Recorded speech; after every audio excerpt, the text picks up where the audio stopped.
दिनेश जी और सभी साथियों का धन्यवाद, साथी दर्शकों का भी।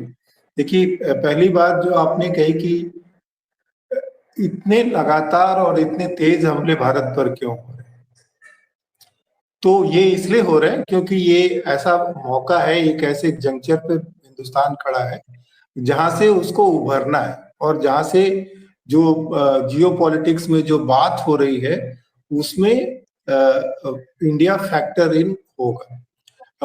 जो ऑपरेशन सिंदूर हुआ उसमें जैसे हमारे सैन्य सेनाओं ने जो शौर्य पराक्रम दिखाया, और जो हमारे जो डिफेंस इक्विपमेंट थे उनकी जो परफॉर्मेंस रही, उसने बहुत सारे कैलकुलेशन को गड़बड़ किया।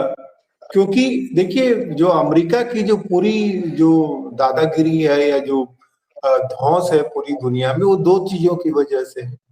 एक दो क्या, उसको एक ही कह सकते हैं, वो दोनों एक ही सिक्के के दो पहलू हैं। एक तो डॉलर है जिसका पूरे विश्व की वित्तीय संस्थाओं पर उसकी जकड़ है, और हम देख चुके हैं कि कैसे जो दोनों वित्तीय संस्थाएं हैं उसमें कैसे अमेरिका काम करता है और कैसे वो पॉलिसी चेंज करता है। इसका एक बहुत बड़ा नमूना जो है वो जो ये क्या कहते हैं, फ्रांस के जो थे आईएमएफ चीफ, जो सोशलिस्ट पार्टी के बहुत बड़े लीडर थे, मैं नाम थोड़ा मेरा स्लिप कर रहा है, उनको ग्रीस को एक वो पैकेज मिलने वाला था, उसकी बैठक होने वाली थी, उसके पहले ही उनको अमेरिका में प्लेन से उतार करके अरेस्ट कर लिया गया, और बाद में कोई चार्जेस प्रूव नहीं हो पाए।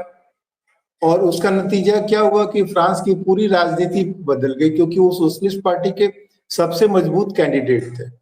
और उसके बाद जो दूसरे उनके मैक्रो और ये सब बाद में आए। तो कहने का ये मतलब है कि एक तो डॉलर, और दूसरी जिसके आधार पर डॉलर की और उनकी वित्तीय जकड़ की साख बची हुई है, वो है अमेरिकन जो वॉर इंडस्ट्री की जो चीजें हैं, जिसके जरिए वो चीजों को कंट्रोल करते हैं।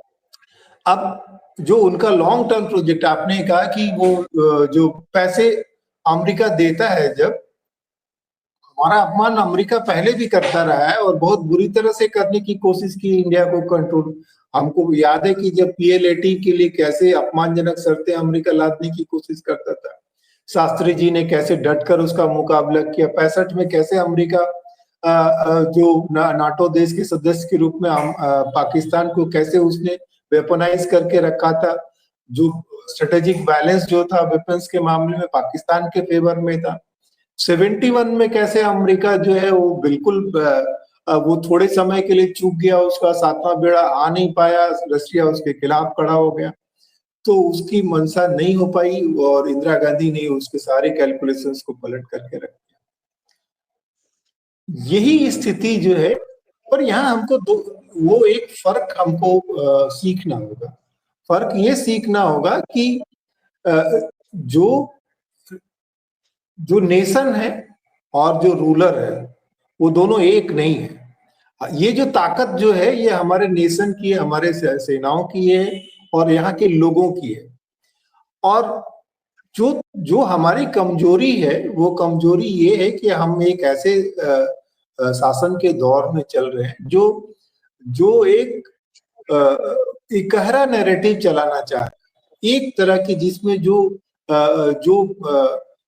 जिसकी वजह से प्रगति होती है दुनिया में, जिसमें राय की अलग अलग राय की जो समृद्धि होती है, अलग अलग आइडिया। देखिए, आज पूरी दुनिया में जो हम कोई प्रोडक्ट नहीं खरीदते, आइडिया खरीदते हैं, और वो आइडिया तभी होता है जब हम एक ऐसा माहौल बनाते हैं जिसमें अलग अलग अनुभव और अलग अलग संस्कृति वाले लोग अपना कंट्रीब्यूट करते हैं। जैसा कि आपने ओपनिंग रिमार्क में कहा कि मेल्टिंग पॉट था अमेरिका, और अमेरिका की जो शानो शौकत और समृद्धि और जो उसकी सैन्य श्रेष्ठता है, वो सिर्फ अमेरिकी लोगों की बदौलत नहीं है, वो उन लोगों की बदौलत है जिनको उसने पूरी दुनिया से अपनी तरफ आकर्षित किया है, जो अमेरिकन ड्रीम्स के चलते कि लोग अपने सपने को पूरा होते अमेरिका में देखते थे। आज जो है वो अमेरिका उन सब चीजों को ध्वस्त कर रहा है, चाहे वो भारतीयों के ऊपर वीजा लगाने की बात हो, चाहे वो रिम्यूनरेशन के ऊपर जो है टैक्स लगाने की बात हो, या दादागिरी के करके लोगों को वापस भेजने की बात हो।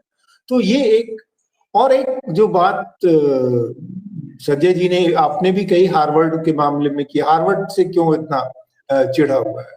देखिए ईजे हॉब्सबॉम एक इतिहासकार है, तो उन्होंने ये बात कही कि जो जो शासक होते हैं, शासक को दो चीजें बड़ी प्रिय होती है, एक तो एजुकेशन और दूसरा जो सेना, क्योंकि इन्हीं दोनों के माध्यम से वो देश में किस तरह का नागरिक तैयार होगा उसको वो कंट्रोल करने की कोशिश करते हैं।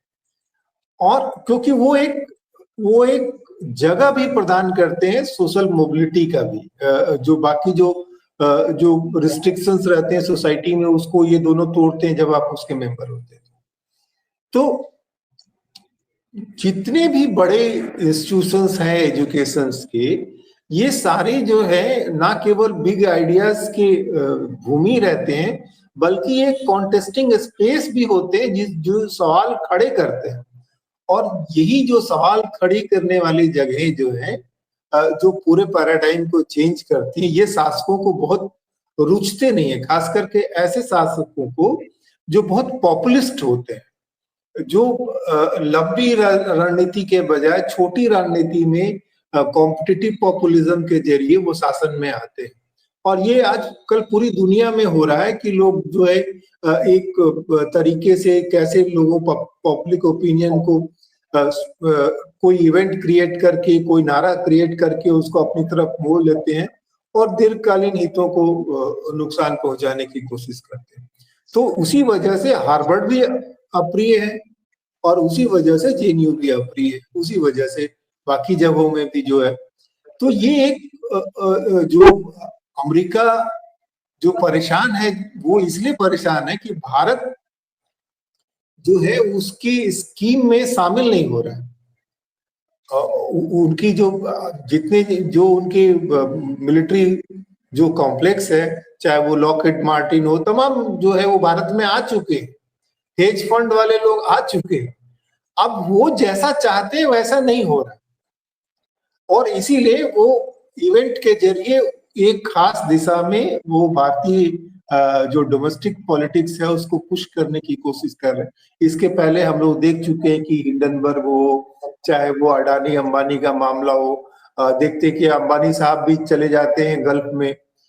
और अमेरिका तो नोन है कि भाई वो किसी का नहीं है, जब वो इजराइल का नहीं हुआ तो आपका कैसे होगा।